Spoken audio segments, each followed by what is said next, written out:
Milkman.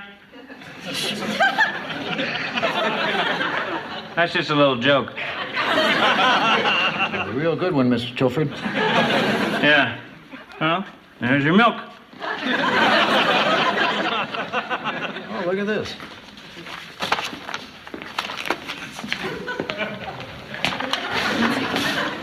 Oh, it's just a research material. I'm starting a new series on American travel books. Oh, you mean like Amazing Arkansas? You know my work. Yeah. I picked up a copy of that down at Stedman's bookstore just the other day. Really? Yeah. How'd you like it? Well, Mr. Stedman had us sign for a certified letter. We needed something hard for him to write on, so we used your book. I liked it fine. Good. Thanks. Oh, look at this.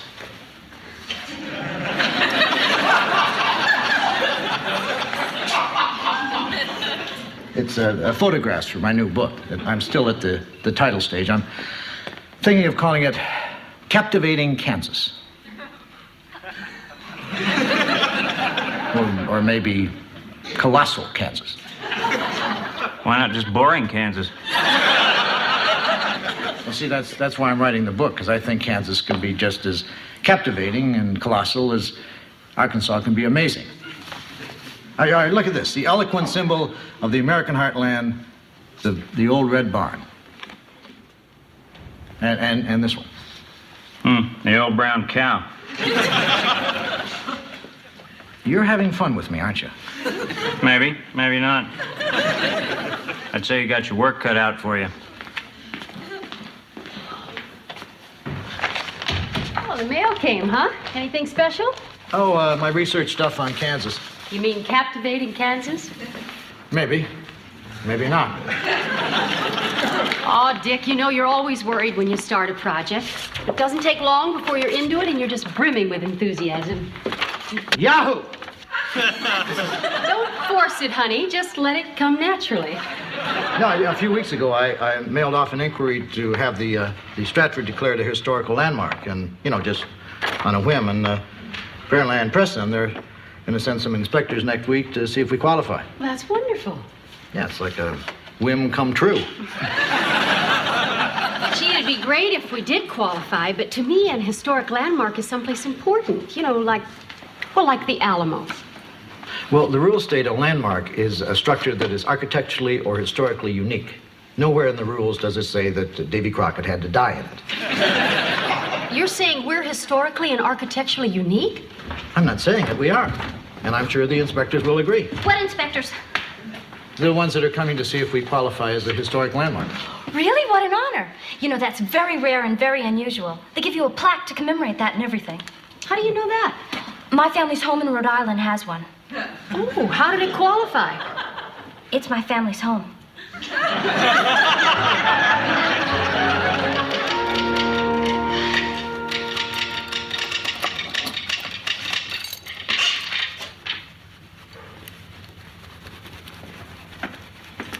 Boy, it sounds like you've really been working hard in there. Well, I figure I better get started. How does this sound? Behold a tribute to the indomitable and creative spirit of man the builder.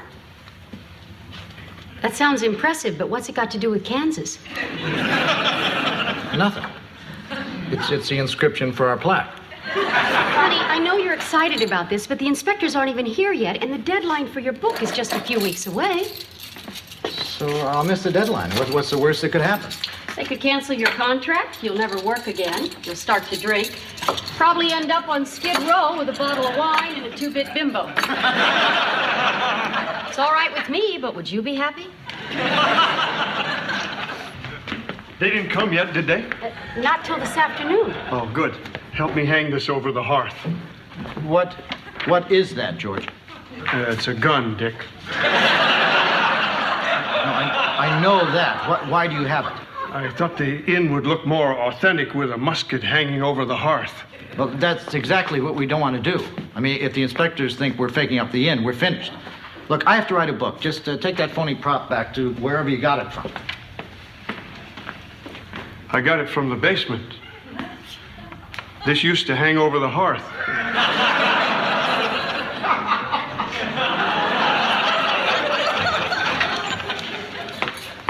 Where's Dick? Big secret, his ears only. He can't be disturbed. Okay, I'll tell you. I'm naming a sandwich in honor of the Stratford becoming a landmark. I'm calling it the Landmark. Catchy. How do you think Dick would feel about one genuine oil lantern? The same way he felt about the musket. You're supposed to be working. I know, but every time I start writing about Kansas, it comes out plaques. Great news, Dick. In your honor, I'm renaming our grilled cheese sandwich the Landmark.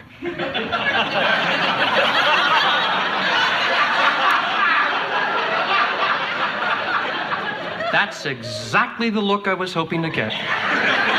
Guys, don't you think you're getting a little carried away with this? You bet. The Stratford becoming a landmark is about the biggest thing that's ever happened around here. I don't mind telling you, I'm going to walk a little taller. Well,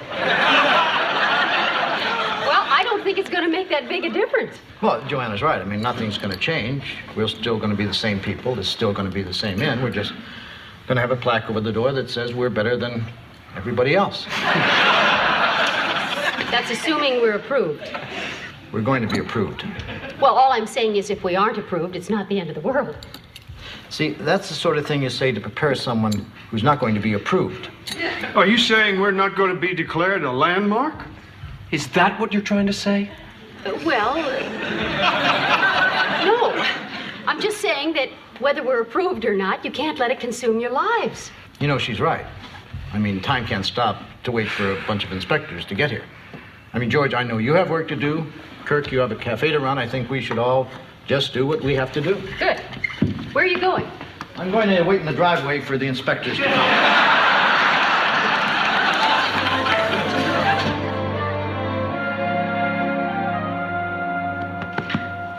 Oh, George, how's it going?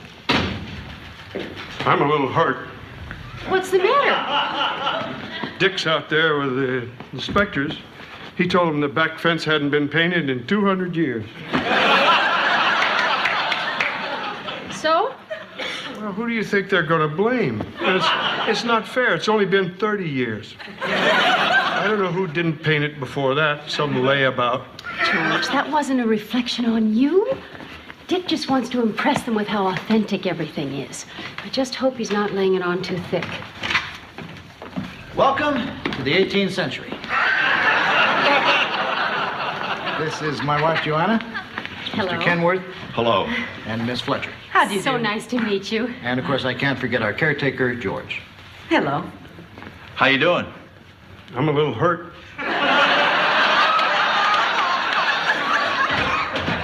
Well, I think the inn can speak for itself.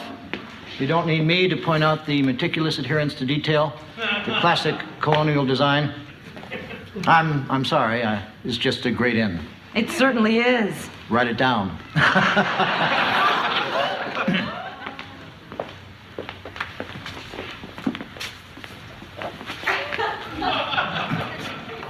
Mahogany staircase.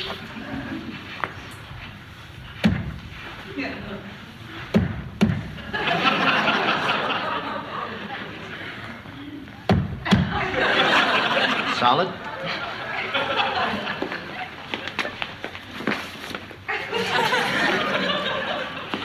Look up.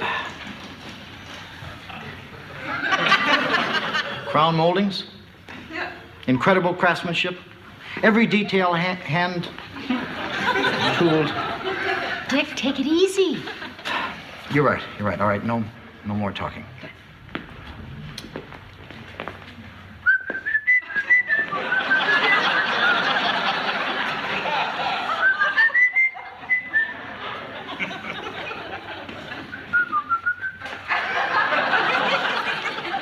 I'm sorry. I'm proud.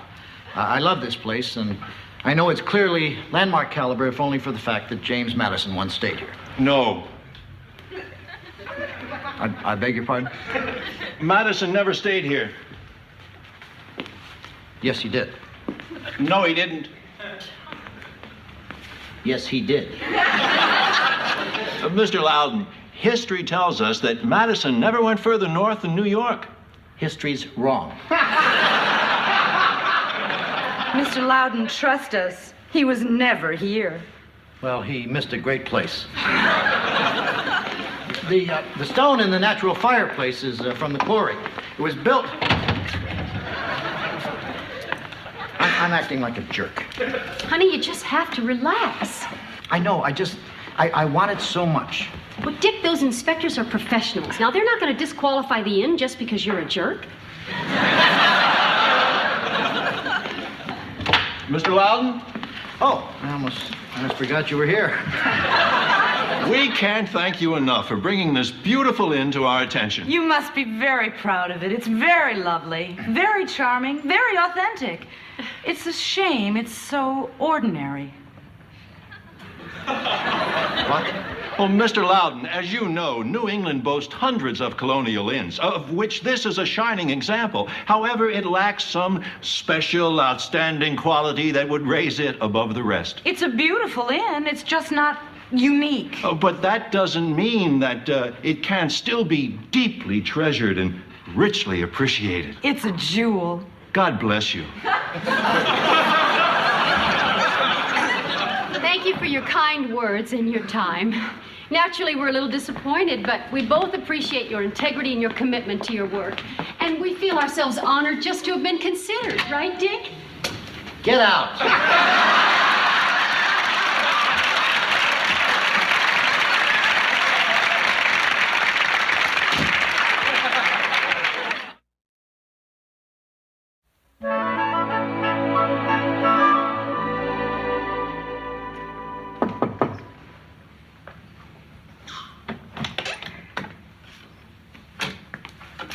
Dick?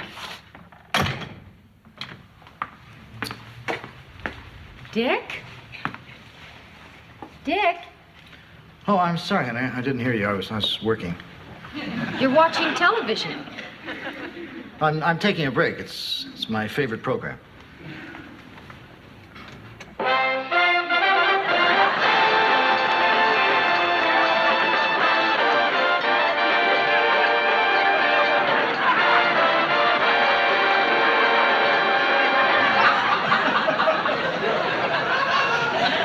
Your favorite program is reruns? Dick, you know, I'm getting a little concerned about you. Now, I know you're upset about this place not becoming a landmark, but it's been a week now, and something's not right. I don't know what you mean. I mean, you're not writing. I'm writing. Kansas is our 34th state. Are you saying it's not? You won't admit you're depressed, will you? I'm fine. I mean, all writers have little dry periods. I mean, I can't see that I'm behaving any differently than I ever have. You haven't shaved. I haven't shaved yet. And how come all of a sudden you're spending the entire day in your slippers? I like my slippers. You never liked them before. When you were sick, you refused to wear them. I was a fool. I mean, is that it? That's all you've got on me? Slippers and shaving? No. Dick, ever since we moved here, the first thing that you do every morning is race outside to look at your inn. You'd touch the walls lovingly. You'd smell the flowers in the garden. I even saw you hug a tree. Now suddenly that's over. It's like you blame the inn for not being a landmark. Joanna, it would be ridiculous to blame the inn, and I don't. It's just... I don't like it anymore. What? Well, I want to like it, but I don't. It's like when I was 6 years old. My folks promised to take me to the circus, and they got me real excited. You know, they told me about the clowns and the jugglers and the trapeze artists and the trained tigers, until I couldn't wait. And when we got there, it was wonderful, except for one thing: there were no trained tigers. They were dropped because they'd eaten the trainer. I was crushed. I felt cheated. The whole drive home, I kept saying, I want tigers. I want tigers. Until my dad threatened to feed me to the tigers. See, no matter how great everything else was, the evening was ruined because there were no tigers at the circus. Well, that was a pretty childish attitude. I was a child. Okay, but you're acting the same way now. You're turning your back on this beautiful inn just because it's not a landmark. Oh, I know it. I can't help it. I mean, that's the way I feel.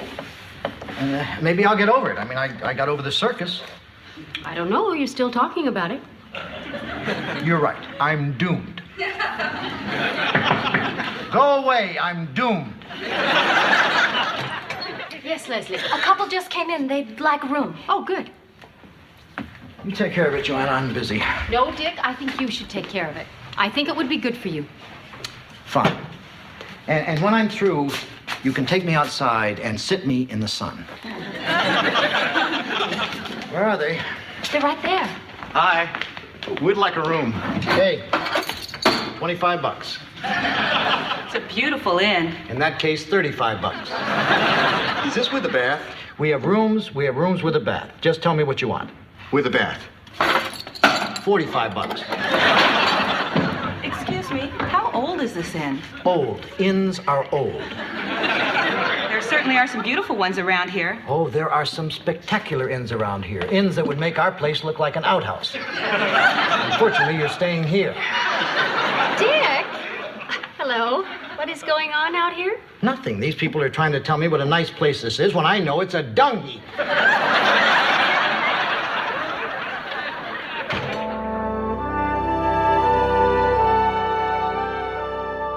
No, I'm not really worried. It's just that he's never done anything like this before. So if he stops by the Minuteman Cafe, would you let me know, Kirk? Okay, thanks. I appreciate it. Bye. Oh, Leslie, have you seen Dick? Not since he insulted the guests this morning. Why? Well, I don't understand it. He's been gone all afternoon. You know, this isn't like him. He didn't say where he was going. It's just not like him to do something like this. You're right, that is odd. Well, I drove all over town and I can't find him. Thanks for trying, George. I did find that button he lost off his jacket. Boy, you really did look, didn't you? It was on the front seat of my truck. This is all my fault. It's just a button. No, George. I mean, it's my fault that he's missing. He was devastated when this place wasn't made a landmark, and I just ignored it. Oh, Joanna, don't blame yourself. How could you have known? But see, that's just it. I should have known. He told me this whole story about the circus and how disappointed he was one time. I should have seen how important the connection was. Dick's a very complex man. That may be, but he's also a very rational man. What's the worst that could happen? He could never come back. Look, I know this is hard, but I think the best thing we can do right now is just sit tight and stay calm. Right. Right. Have you called the hospitals? We're trying to stay calm. Boy, it's something, isn't it? You think you know a guy, and then one day, boom, he disappears in his slippers. And I didn't do anything to stop him. It's not only you, Joanna. I saw that he was depressed, and I didn't do anything either. I knew I should have painted that fence. I guess I'm the only one without blame. I just wish I could do something to help him. I know one thing. When a problem's this deep-rooted, there's no easy answer. God, you're wise and cute. Well, all I know is I would give anything in the world if I could just hear his car pulling into that driveway right now. Joanna? What? I think that's the sound of his car pulling into the driveway. He's back! Yeah. He's back, Dick Dick! is back. I don't know. Dick! He's back. That was it. Oh, honey. Yeah, that's his car. Honey? Joanna? There he is. Dick, freeze!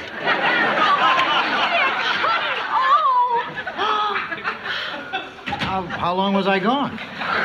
We have been out of our minds worrying about you. You scared us to death. Thank God I was here. I'm sorry. No, I'm sorry. I'm sorry for not listening to you, for not being there when you needed me. I'm sorry for everything. Well, where the hell were you? Well, I felt I needed to get away and find a place to be alone with my thoughts. And you won't believe this. I found this great place. It's this hill just outside of town where you can just sit and think. I don't know if you know where I'm talking about. You're talking about Thinking Hill.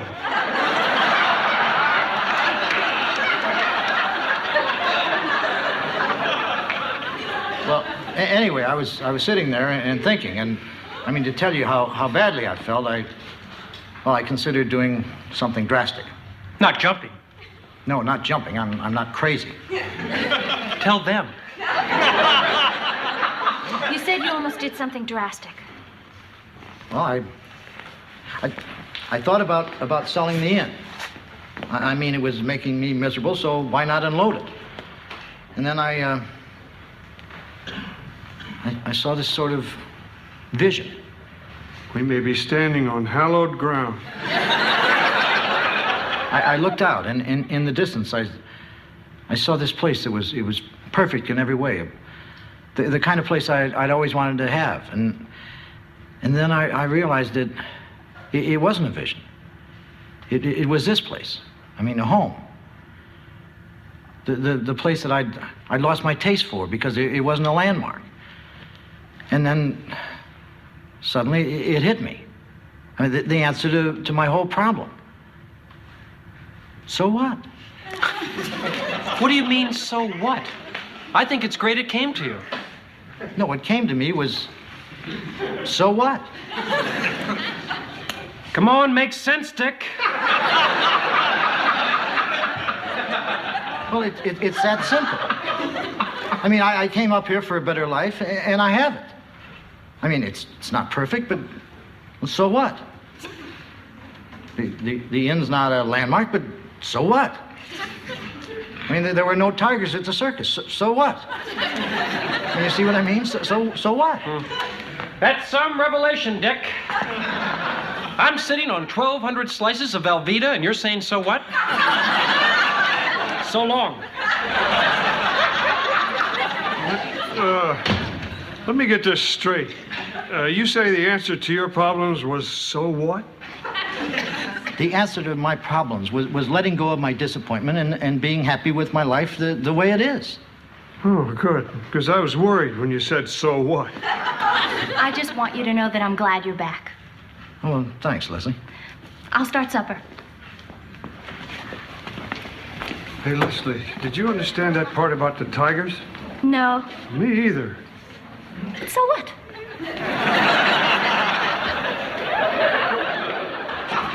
Joanna, you understand what I'm talking about. I think so.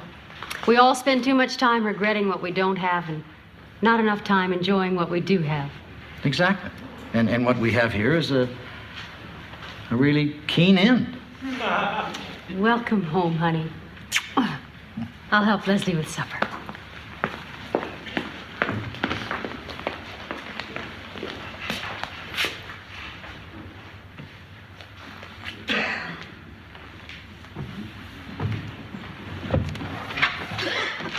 Hi, how you doing?